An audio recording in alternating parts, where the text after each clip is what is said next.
Folks at home, welcome to IKE Live from the Bassmaster Classic 2018. We've got people are everywhere. They're standing in line for miles to get into the Expo where we're at right now. And the Classic is kicked off. Our boy Mike is killing them. He's in the top 10. I think he's holding about 6th place right now. Doing really, really well. I know you guys are all pulling for him. So are we. And we look forward to seeing him throughout this weekend, but we really hope he just stays out there and keeps hammering on them. But we've got a great show. We're going to be broadcasting live from the Classic all weekend. And right now, we in-house at IKE Live, we got some really great guests. I know you guys know a lot of them, but I'm going to introduce them to you. I'm going to start over here on my left. We've got Mark Jeffries from Bass Zone, from BTL. Yeah. From One on One. Thanks for the water, man. I appreciate it, especially the large quantity of water that I have here. We spare no expense at the IKE Live show. What is that, like 4 ounces? It's imported water, though. Jeez. Just to wet your whistle. Just to wet your whistle. You gotta keep. We got to keep that voice rocking. 6-pack of this stuff just to keep hydrated. Well, we got it. We'll take care of you. Welcome to the Classic. Glad to have you here, man. This is my 21st Classic. 21st Classic. So very glad to be here. All the way, it was funny. We were talking about the anniversary of the Chicago Classic, and I don't know if you went to that one. I didn't attend, but I watched. And you heard about it. I heard. And it was the first time. It was the first time that I've actually sat in Soldier Field on the very top row, looked down, and I could count how many people were there. It's awful. It's awful. And that's from his hometown. Yeah, but the pizza was damn good. The pizza was good. The pizza was damn good. In contrast to today's Classic, which may break records in attendance and fish catches, and it's Lake Hartwell, it's the best. And we've also got Pat Renwick from Stray Casts. Me. You know him. He's the only one in the world that's got better hair than me. And we're glad to have you here at the show, buddy. It is great to be here, guys, with the dean and the godfather of bass fishing talk shows. That's right here. Right? I like that. Yeah, you are the godfather of bass fishing talk shows. I kind of like that. I'm giving you props. Where is Guido at? I need to Don't put a horse head in my bed, Mr. Jeffries. Please. We got the no fish wrapped in newspaper either, please. No, it won't happen. Well, we got the trifecta here for you guys, and we've got the Ginger Ninja in the back, along with BTC. That's Barry. Running the show. Hey, what's up, guys? How you doing, Bri? Good, man. We're up. Can you believe it? Look at his hat. His hat is kind of cockeyed. Yeah. Like the rest of Well, it's been quite strenuous getting the show up and running today. See our gang. But here we are. Here we are. It's all good. Hey, we're glad to be here, and it's shaping up to be a great Classic. You know, there's always so much going on in the Classic, and one of the things that I love so much about the Classic, and I'll let you guys talk about it too, are the stories. You know what I mean? This guy. We all got some great stories, but what's going to happen here today is somebody's going to win this. It's going to change their life forever. It's the lifelong dream by some, by others they come a different path. Older, younger. It's so interesting to see. And I've got a lot of great stories. You've been to 21 Classics. Yeah. You got to have a favorite. My favorite story is when Jay Ellis won on Lay Lake. And the big announcement was that Bush was going to become a title sponsor for Bass. And on day one, I was with Jay Ellis, and he was running way up the river in that massive current. Right. And he had a huge day one, and there were 2 things that happened that day. The first thing was, right when he caught like a 6-pounder. And I look up, and we're out in the middle of nowhere. There's nobody else around it. And I look up in the tree, and guess what's sitting in this tree? A Bush beer can. Wow. All right. The irony. With the coordination of the announcement from Bush coming involved with bass fishing and all that. Okay. And you know, Jay's not a drinker. Jay's not. He's real straight. Alcohol. So I looked at him and I go, "You think that's a sign there, Jay?" And he just laughed at me and he goes, "I don't drink." I go, "I know that, but think about it. The one pass that you make on this bank, and there's a Bush beer can right there. All right. So then were you trying to distract him while he's trying to win the Classic? No, we chatted all the time. Okay. All the time. You'll say, all right. And then the same day, he goes, "I'm going to hit this one dock on the way back." I was like, okay. and it had a big, huge, for lack of a better term, a Walmart happy face on it. And it said, "Have a nice day" on there. And he flipped his, I don't even remember what he was doing, but he flipped it up there, and he catches like a 5-pound spot. Nice. All right, off that dock, and he turns and he looks at me and he goes, "Oh, Happy Jay." And that was the title, the lead for the story that we had that day, because I had a picture of him holding that 5-pounder right in front of that smiley face that was on that one boat dock. And every time I go back there, that dock and that smiley face is still there. It's still there. That's still awesome. there. The beer can is gone, but the happy face is there. Well, So hey, that was a great memory. that is awesome, man. I miss Jay. Yeah. You know, I mean, Jay's been over at FLW, and we don't see him near as much. But I mean, he was one of the guys that could go toe to toe with Kevin. Any given tournament. Absolutely. I'll say one other thing. The other thing that I remember from one of the first classics, not the Davey Hite Classic, but the one that Mike won on the Delta. That was my first opportunity to make a run to Venice. Have you made that run before? I've fished Venice. Yeah. I've never made a run. I did not realize the pain that comes from the amount of pressure that is pushed up against your head on making a 2.5-hour run. You don't think about it. Right. And then I got back that night because I was with Kenyon Hill my first day. And I got back, and I literally could not move my head because my neck hurt so much from making that 2.5-hour run. Every muscle tightens on long runs. It was brutal. And then we were doing this between the crab cages. Have you heard about that? You know, in certain areas there, if you make the decision to run through the Gulf, you got to run through those crab cages. Crab pots with buoys. Yeah. And I was like, what the hell are you doing, Kenyon? I did this to him. I go, easy. He goes, no worries, man. I mean, if you want to get Botox, no need. Just get in a bass boat for 2 hours.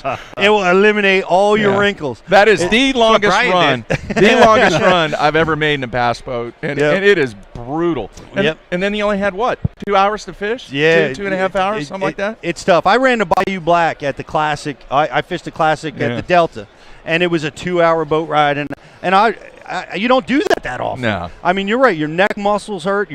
And when you stop, your face, the skin is like it's the G factor. It's pulled back, and it slowly creeps back onto your skull, like Joan Rivers. It feels so weird. It's a really unusual experience, but making those kind of long runs is unique to that. We're not going to see that here. I mean, this is a giant lake, but you're not going to see 2-hour boat rides here on Lake Hartwell. No. But we miss Jay Yellis, and I know he's doing well over there on the FLW. But we're going to talk more as we see everybody. We got Jay Kumar. I got nothing to popping say. into the booth here. Nothing. Bassmaster fame. Zero. Hopefully, we'll be having him live on the air here pretty soon. I got nothing to say, man. It's controversy. Bass Wars. Yeah. Hey, buddy. But we're talking classic stories, Pat. Yeah. You got to have a favorite. Well, I am actually popping my Bassmaster Classic cherry at this event. Okay. I've never been to a Bassmaster Classic before. I'm really stoked about this one. This is the Catalina wine mixer of bass fishing right here. But I do have some classic memories of what really got me into following the Bassmaster Classic, and I'm going to go back to, it would probably be 1980 when Bo Dowden won. And of course, you guys remember that. And that was I was a little guy at that time, but that was kind of when it first hit the forefront to me. Was that at Thousand Islands? That was at 1,000 Islands. Yeah. And I remember how cool it was that was kind of the first derby that we actually saw a 7-foot bass rod emerging into. You remember? He was using a cotton Cordell 7-foot flipping stick. It was still only 7 foot at the time. But, I mean, the fact of the matter is I remember even going into the living room and grabbing spinning rods and putting bait casting reels on them and practicing flipping just so it looked more like Bo Dowden's setup there. The old Arky jig, the number 11 pork rind, and the Cotton Cordell 7-foot flipping stick when Cotton Cordell made rods. Yeah. And do you remember that ad in Bassmaster with the Cotton Cordell rod, and there was a pot of gold with Bo Dowden's face on the pot of gold, and he's not even Irish, or is he Irish? Yeah. Maybe. Maybe. But the fact of the It'd be matter, appropriate. That's when it hit for me. I was like, I love bass fishing. That This was is it, 1980? 1980. So you didn't bass fish before that? Oh And- no! Don't get me wrong. I bass fished before that. Okay. I mean, I've been at this forever. I mean, I'm 48 years old, and I've probably been bass fishing since I was 6 or 7. But the fact of the matter is that really piqued my interest. That in tournament bass fishing. Now I'm a horrible tournament bass fisherman. That's why I do a bass fishing talk show.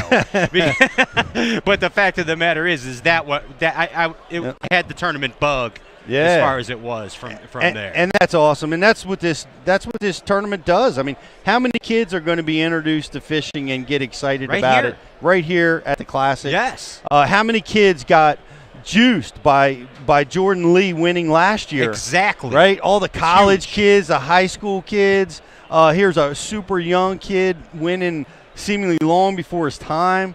That's what this sport can do for you, or this tournament can do.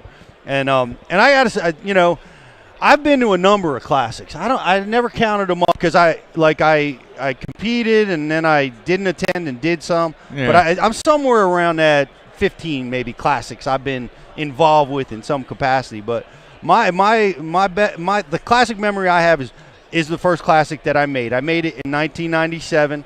I was the original BASS Rookie of the Year. Woo! That's right. Before they were rookies. Before they were Rookie of the Year but title. damn it, you got the title. But I got the title. I gave it to myself. I didn't get a trophy or check, but I Ladies got and gentlemen, the self-proclaimed 1977 Rookie of the Year. Ladies and gentlemen, Pete Glusick. Thank you. Glusick. I'm just going to start stacking these up. You're going to get an award, too, before the day's over. But I remember competing in it. Now, I'm bringing this up because I heard this a lot from the guys that I was talking to that are competing, is I told myself I wanted to win. I told myself that was what I was there for. But at the end of the day, I did not want to come across that stage without any fish, right? So I laid up. As much as I told myself I didn't want to lay up, I was at Logan Martin, and I wanted to make sure I had a limit of fish. My family was going to be there, and I told myself I was going to fish to win. But at the end of the day, I donated some time to get a small limit. Just of fish hang out in the at boat. Pell City? That's what I did. That's what I did. Fished the bridges, caught There a you bunch have of it. peanut spots, and wait a minute. And you know what? I bring that up because I heard a lot of guys saying that same self-talk, like we're here to win. But I do want to come across the stage with some fish, and that's the thing. This classic is unique that way. There's no points.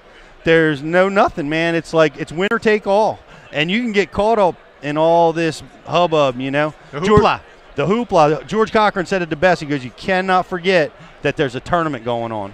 That's the key to winning at this deal. And the stories that are going to come out of it are the best. But here's one of my favorite stories, and it's Brandon Coulter, a competitor from Tennessee in this tournament, right? He's relatively new to Bassmaster. Did some time on FLW, but you talk about like the Jordan Lees, right? How easy that is to get excited about. You know what I mean? The young kid, the hot guy. Everybody wants to jump on that story. And here's a guy that's not so young. Here's a guy that, fished when he was young, stepped away from the sport for a dozen years, went to school, had a family, and now he's gotten back into fishing, and his talent is there, and he's an older guy compared to the field, and he's making his first classic this classic. It's amazing story. Yeah, absolutely. And who there's another competitor that's done that this year too, right?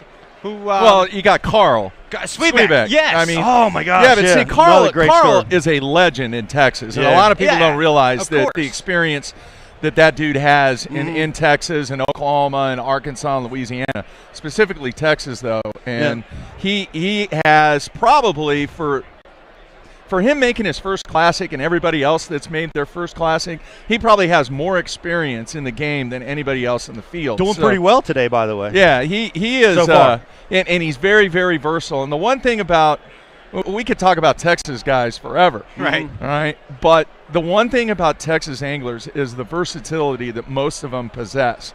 Everybody says they can only fish grass because of what? Because of Toledo Bend and Sam Rayburn and everything else that's down there that has the hydrilla and the grass and everything like that. But there are actually numerous body of waters down there where the guys actually get better at fishing stuff that they're going to battle every time they go out on the Elite Series or the FLW Tour.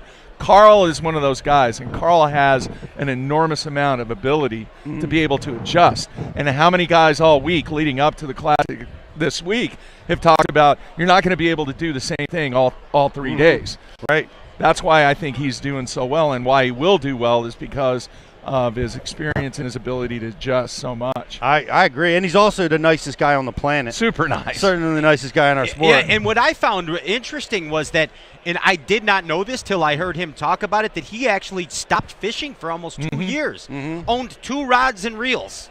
Yeah. Didn't have a boat. Yeah. He had 2 rods and reels so he could take his son fishing every once in a while. Yeah. I didn't know that. You probably did, Yeah, but I yeah. had no idea. Yeah, I just was talking to him before the Classic. It was so good to see him. I saw him when I fished FLW. We did that together, and he did. He stepped away for a few years, and it's crazy how this sport, can churn you up. It's so difficult, to be out there. I mean, let's call it like it is, man. It costs a lot of money to be out there. It's a lot of time away from home. It adds a lot of pressure. Any thing that requires you to be away from your family is going to add a lot of pressure on personal relationships, and then you add the financial thing to it. It's hard. It's hard to be competitive out here. There's a lot more to it than meets the eye. But Carl's been doing it for a long, long time. Yeah. Made his first Classic, and man, you can't help It's but outstanding. can't help but root for All the right, guy. I want to ask you this. You said your best experience was 97. Is that right? The first year that you made the Classic? Yep. All right. Yesterday was kind of, let's just call it chaos at Media Day, because you had the overflow of fans that were coming in, and sometimes the inability to be able to talk to some guys, which is a good thing because the fans were all intermingling and everything. That's a totally different story. But I want to know, can you remember Media Day in 1997 at Vividly. All right, because a lot of guys, It was and scarring. we've asked this question, the very first Classic that you made, can you remember the stupidest question that a media member has ever asked you in that first Classic? Wow. Man, let's just say stupid's a bad word. Let's just say Most ridiculous? Yeah. I can't remember, but I remember being interviewed by a guy from the New York Times. Wow. And I thought that was really weird to have an interview like that. But what I mainly remember was crickets at my interview table. There was nobody talking to Pete Kluzak. Nobody. I mean, it was, you had them all. You had Nixon over here. You had Roland over there, and Kevin. Denny. Yeah. Everybody at their heyday, Biffle, and they had lines. It was embarrassing. They had lines for people, and we did it at tables. We didn't do it at the boats like we did recently, and we just sat at tables, and after sitting there with nobody talking to me for more than 45 minutes, I said, well, I guess I'm done my interview today. There it is. Look at you now. You're a dean, though. You're actually a dean. Now I'm the dean. I get to see, you guys should have talked to me. Yeah. But Brian, you okay? You all right, Brian? Okay. Did you set that up? I was just curious. Hell no. what did you say? Nothing. It's a little inside joke. I mean, Jabs. Keep Yeah. going. Jabs. On to the next one. Wow. Anyway, I'd like to just let you guys Yeah, know. is Dana White in the house? I'm just checking. No? Different weight classes. Okay. There, Mark. All right. We don't know what they're talking about. But you are watching Ike Live from the Bassmaster Classic, brought to you by Mystery Tackle Box, brought to you by Flambeau, brought to you by Liquid Mayhem, and many, many more. Right, BTC. We're And brought to you by mini-size Hogan waters. Kayaks. Mark Jeffrey Signature Series And mini-size waters. we are brought to you by Mini Drinks Yes. and Tackle Warehouse, where everybody shops, even those guys that wear Bass Pro Shops on their back, and a lot more. We appreciate all you guys being with us and supporting the Ike Live show and watching. You know, it's cool. We get so much positive feedback from the show, except for this one. Guys driving to Florida and back listening to, measuring the distance of their drive by how many Ike Live episodes they can watch. That's pretty cool. That is so awesome. It's awesome that we're here and being able to do it. And I got to give props to the godfather of web shows, podcasts, started it all. You helped us get up and off the Was ground. it 5 years now? Is that right? I can't believe it's been Is that 5 5 years. years, I Brian? think it has been. And what have you been, 11, Mark? I think 4. 4 years? We might be starting the 5th. I don't know. It all blends together. It's a whirlwind. So what are you doing? Just sitting around, twiddling your thumbs and saying, you know what? We ought to put Ike on a podcast. No, it was. How did this happen? It was an idea that I had because Gary Judici. Mm-hmm. Gary and I did a show on XM back then, prior to the merger between Sirius and XM. And when Sirius bought XM, they wanted us to pay $10,000 to do the show, where we were being compensated to do the show already. So that's when the whole thing blew up, and I was like, Gary, I'm not going to pay $10,000. Are you kidding me? Right. So I started doing research, and I figured out, how to do what we've been doing ever since then. And then I knew that it had to be the right guy. It had to be the right guy from a professional angling standpoint to be able to showcase not only his fishing skills, but his entertaining skills. Yeah, entertaining. And I had talked to Mike actually 2-3 years before it actually came to fruition. And he thought, man, he goes, I kind of like that idea. And then it was funny. I was on the way to basketball practice one day, and it was Mike, and he said, let's move forward. I'm ready to look into this. Wow. So flew to New Jersey, sat down with him and Becky, looked at his studio that you guys use now, and kind of gave him some ideas on how to get things set up. And then Brian the Carpenter came along, started producing the show, and everything just kind of evolved from that. So it was something that had been in the works for quite some time. It just needed to be the right time for Mike and Becky to go ahead and pull the trigger on it and go, let's do it. And it was really in the infancy stage, because streaming has gotten to the point now where Facebook Live and YouTube Live and so many other formats. Anyone with a Vimeo. Yeah, it's not that very unique type of entertainment anymore, or type of digital distribution.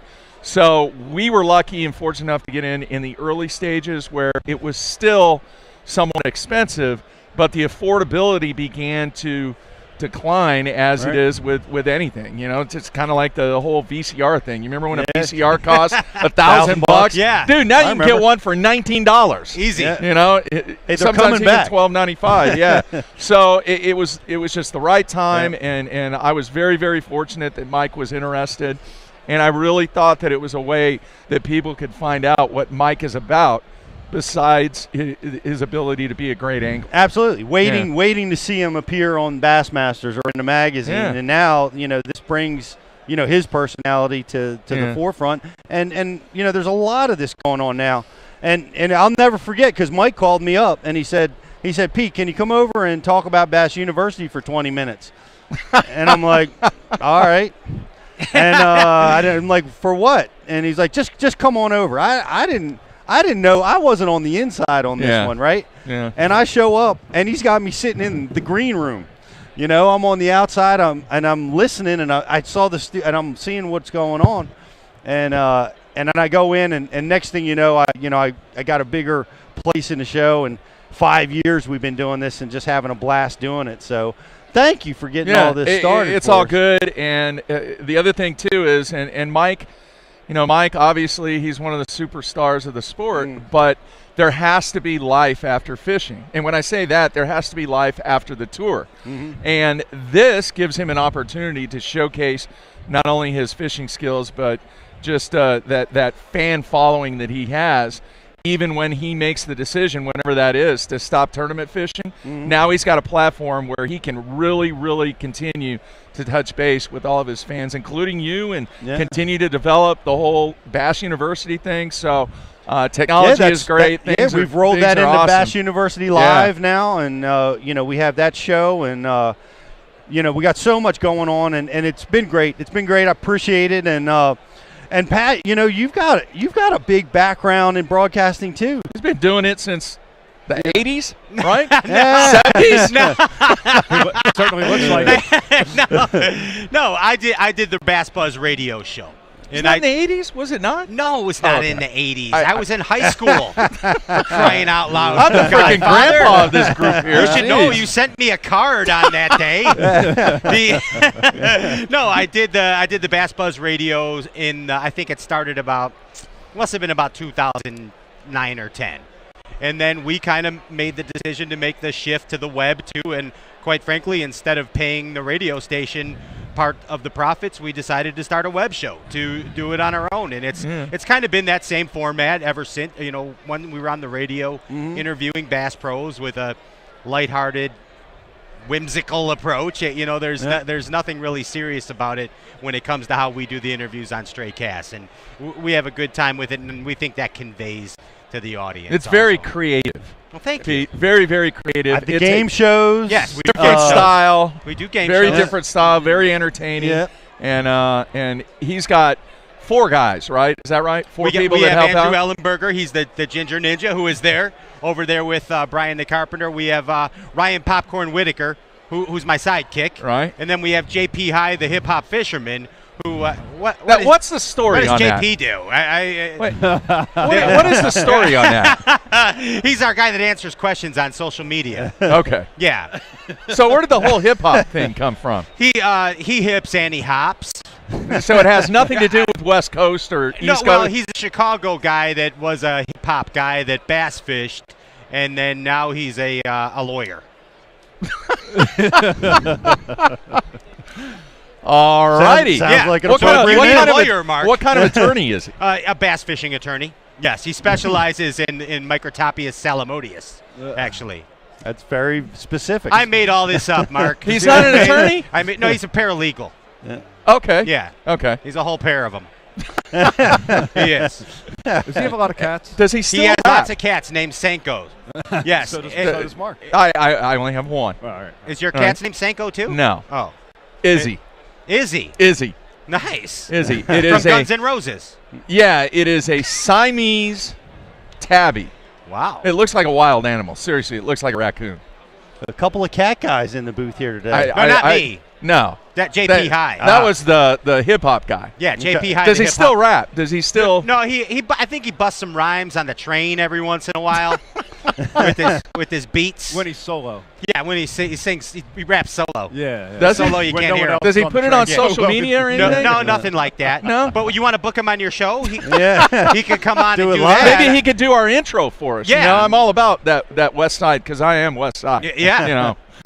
I got West Side. Jeffries. I'll see what I can do. All right, I'll hit all him right. your digits. All right, Okay, how's all right, that? All right. Hey, All right. you're watching Ike Live from the Bassmaster Classic 2018, and Dude, we he rocks it though. They do Yeah. a great job. Thank man. you. And Mark, Yeah. that means a lot. You Yeah. are the Godfather. They do I'm a telling great you job. sincerely, Yeah. that means a lot coming from you. yeah. And I heard you man. didn't like me for a while, so I'm glad you like me. Well, I now. didn't know. Yeah. Well, You know, see, and people perception is everything, Pete. Is it not? That's true. Until you sit down and actually talk to somebody, know 'em. you just don't know. You just don't know. Now I know. Now- I know. Hey, Look, and it's a big love fest going It on is. around here. It's Bass Family Bass Fishing Talk Show Love. What's Yes. happening right here, right now? Oh, Love has there, to be there. earned, Hey, right? hey. B to the C. Yes. It wasn't all love, was it? No. All right. There we go. Yeah. Well, sometimes in order to laugh, you got to cry. You got to lose in order to win, like Steven Tyler That's from right. Aerosmith said. But, Mark, I want to take this moment to say that you knocked it out with the live deal with Swindle. Oh, the one-on-one live stuff? One-on-one live. Yeah. I It was cool. glued. That was cool. Let's talk about this, guys. This is a brand new deal. Mark, you put it together. It's unique to bass fishing, and people are loving it. It's Yeah. called 1-on-1. Tell us about it. We're gonna do another one in April. Very excited about it. The first one was with Swindle and Wesley Strader, and very first time that we tried this technology that I'd been working on for about 6 months, and we got it dialed in. We actually did Brad Hallman, who just recently won the FLW Tour. We did a test run with Brad Hallman and Sean Goodwin. I saw that. Do you know who Sean Goodwin is? I do now. He won the BFL All-American, Yes. and Yep. he is an all-time stick in Oklahoma. So we did that, got some of the bugs worked out, and then the swindle thing was just incredible because it was so difficult to try and put together a pattern, then go out and perform, and have the pressure of only having 3 hours to catch as many legal fish as you can. Yep. And Swindle got his butt kicked. It got heated. It got heated. Wesley kind of went a little bonkers a little bit because he started talking a little trash, and Swindle got a little We needed more of that. upset. We needed more of that trash talking. It was really fun. So there's some things that Wesley would have crushed him if he caught that one that he missed. He would have really buried it. He had that 7-pounder on Yep. and lost that. So our next one, we're planning on doing at least 6 of these this year. And our next one is going to be in Oklahoma. It's going to be Jason Christie going up against Brent Ayler. So a lot of Both people doing well today, by the way. a lot of people are going to be tuned into that because, number one, it's going to be in Oklahoma Lake. Obviously not Grand Lake because they're fishing on Grand Lake. Okay. But a lot of people are going to want to see 2 things from a performance standpoint is how well can Brent Ayler have an hour and a half to practice, and can he figure something out in a defined area? And then 2, the body of water that we're going to, everybody's going to say that Jason has the HFA, which I talk about all the time. Indeed. He's not going to have the HFA on the body of water that we're going to Why's that? because he hasn't been on there for 20 years. Oh. Look at that. All right. And that's already the talk. I'm not going to kid you. Well, I mean, not gonna kid ya. if you got to handicap this thing, you got to say, I mean, Brent Ayler is a superstar and a super talent. Yeah. But and as is Christie, but Christie to me is a natural. He is. Right? He's a guy. Because he's part Indian. I think so. Serious. Maybe. That you throw him into a place. He hears your footsteps before they come. He senses the bass. He can communicate with them. Maybe. Yes. I don't know. Like Rick Clunn, but he's different. He's a natural. I pick Christie in this event. Yeah, I think a lot of people will be picking Christie. I actually had a chance to talk to Brett yesterday, and he's pumped up about it. He said, I've never fished anything in Oklahoma except Grand Lake. But once again, he is another guy that adapts very quickly, as we see how he is performing today. Right. And, I mean, he is one of the superstars in the game. No doubt about it. Well, people want to watch this. What are they going to go to? Yeah, Bass Zone? they're going to go to Bass Zone, and TH Marine is behind this. We love 100%. They are Gene Eisenman in the support. We love T&H too here at IKE Live. Yeah, we love them both. Yeah. Well, we love TH and TNH. Is that what B to the C? Yeah, TNA. Submarine. So Gene Eisenman and everybody that is involved with this project, there was a lot of work that went into it, and we're going to continue to try and make it better. And once again, I am trying to create an element that makes it great for the 2 parties that are involved in this game. All right, one being the fans, actually 3. One being the fans, 2 being the sponsors, and more importantly, and I think a lot of this gets lost, and Pat, you might agree or disagree with this, I'd like to hear your take on it, is the anglers. Because there are so many things that media companies are trying to create right now that what is truly the WIFM? You know what WIFM stands for? What's in it for me? What's in it for me? I learned that a long time ago, and as long as you take care of those 3 people, you will continue to develop a product that gets you to the place that you want to be because you're taking care of all 3 of those elements because now they got skin in the game. How cool would it be for the first time in the history of bass fishing, there's a company that puts up $25,000, one-on-one, mano-a-mano, winner take all, live 3 hours, go get it done.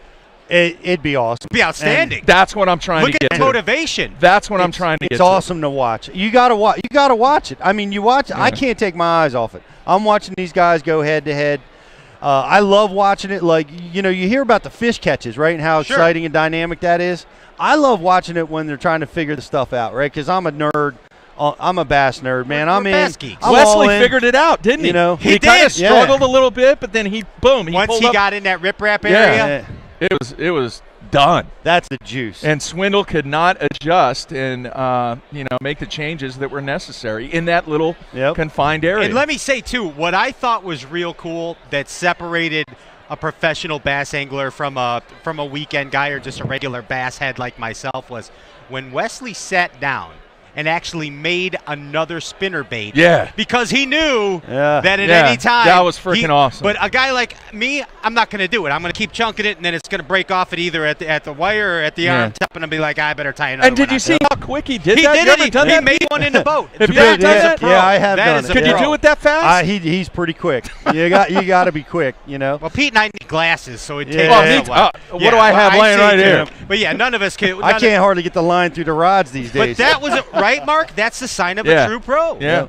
No, you're dead on, man. Dead on. And that's the juice, man. And that's what I love to see is those guys really figuring it out, because that's the stuff that you really need to take from these kind of shows. That's the example. That's the stuff that's going to help you really catch them out on the water consistently. Now, can I say this? All right, you can go zip and go mom the word, just say but it. there might be some very cool stuff coming down the pipe for this right here. Ooh. All right? For what's on your hat. Maybe, Pete? Look at Mark Maybe? Jeffries. Maybe? Maybe? Does that rhyme with Schmash Schmoona Schmershity? Maybe? Maybe competition? Maybe some live stuff going on? Maybe? Some live education. Some live one-on-one. Just what we're talking about, where you're taking a person, a pro, out on the water in real time and seeing him unlock the patterns. The process. The process. And teaching. Not, because there's not going to be a pressure of the tournament. It's going to be about teaching. So you're going to be able to stop, slow down, show you the knots, show you how he's rebuilding his thing. Well, Pete's knot is rarely seen these days. But you keep it lubricated, and that's what's important. Liquid mayhem is key. We must remember. Is key. Hey, and you want some water, Pat? That might be coming soon. Mark's going to be calling water soon. That's not one of my sponsors, Mark. It's not one of my sponsors. But we've got a lot of stuff going on here at the Classic. Before you segue out of that, is there any way to get those two guys to be able to communicate to each other during the event? There is, all right. But and this is kind of what we could actually discuss it off live, all right. But when you have a true competition, do you really want that? In other words, if somebody is truly battling for X number of dollars, do you want them to be able to communicate as a viewer? As a viewer, but as a competitor. As a competitor. I don't care about that. No, absolutely. I don't care about that. Entertainment value for the viewer, Mark. Yeah. Yes, which helps you to get that $25,000 head-to-head first prize. Mm-hmm. As a viewer, I want the trash talk. I want that trash talk. Especially with Gerald. Exactly. Being able to be in his ear all day. Yep. I mean, he knew what was going on. He knew how much weight Wesley had. You already see, but he's already got the knowledge. Why not give him the other? Just lay it out there. Like, if as a competitor, I don't want to know where you're catching. Seriously? It messes with my head so bad. We were talking about what happened at Grand Lake. Caught, you remember at Grand Lake when Christie found out how much weight that Edwin had? How do you overcome he got that? Spun out. How do you overcome that? I mean, you're competing to win, and you just found out you have no chance to win. See, he just wants the trash talk. He wants the reality controversy TV. and all that. Yeah, I get it. I think we all want that. I'm kind of looking at it from the angler's perspective. Yes, it's the anglers, though, too, because you're a guy like Jason Christie and Brent Naylor, they're not trash talkers. No. They have none of that in them. It's all about production. Yeah, it is. It's the production value. Well, so they're not even going to trash talk. That would be like would be like forcing them to do something they're not natural at. Now, Strader and Swindle, I was expecting it. I was expecting fast talking Mamba Jamba. Yeah. Right. Is that even a thing? Yes. Okay. Yep. Mamba Jamba? Fast talking Mamba Jamba. You do that all day. Yes. Yep. That's what I do. They have Is that their a own la dictionary. carte? Can you get Mamba Jamba a la carte? Only in South Carolina, Mark Jeffries. Only in South Carolina. What is it called, Brian? Scrapple. We need some Scrapple. We need some Scrapple. Are you a Scrapple fan? I am aware of Scrapple, but I do not eat that. You're from It is Jersey? Scrapple You've never had Awareness Scrapple? Month. Man, It's Scrapple Awareness Month here in South Carolina. They take a shovel and they scoop it up off the floor and they mash it into a patty, and that's what Scrapple is. Lips and a-holes. Yeah, it is. It is a bad deal, but people love it. I don't know why. It's a delicacy. I just want to say we're here live at the Classic. Bassmaster class. We got a lot going on. Hey, if you guys have not subscribed to Bass University TV, now's the time. We've got some great things going on. We got a code for 30 days free. Classic 30. That's the code. Classic 30. You get 30 days free at Bass University TV. Best deal. Go annual. Buy an annual membership. We're giving you $30 off. Awesome. The code for that is SAVE30. Ultimate learning tool. And you'll get $30 off. We have the best anglers in the world teaching about what they're really, really good at. It's going to help your fishing. And also down here, we've got the IKE Foundation. And anybody coming to the show, we want you guys to come over. We got a kids coloring station at the IKE Foundation. Taking donations. Flambeau tackle box. Flambeau tackle box giveaway. We put rods and reels into the hands of kids that don't have the ability to have them, so they can go fishing. Scholarships for kids going to college. I want to invite you to the IKEFoundation.org, which is a website. If you're not here, you can go there. You can donate. Anything helps. But there's so much going on, man. The Bassmaster Classic 2018. Brian, we're going to take a break right now. We're going to take a short break. We're going to be back with the guys from Spec Ops Survivors. Boom. Awesome. Thanks, we Pete. love those guys. Hey, thanks for letting Mark. us do this. Appreciate Pat, you great being to meet here. you finally. Pleasure. All right, man. Pat, Pete thank Kusick, you so much. You're my hero, Always a blast. You're my brother, both of you guys. And we'll be back Roll the shortly with more music. Ike Live. Feed to the 2000 sea. Classic 2018.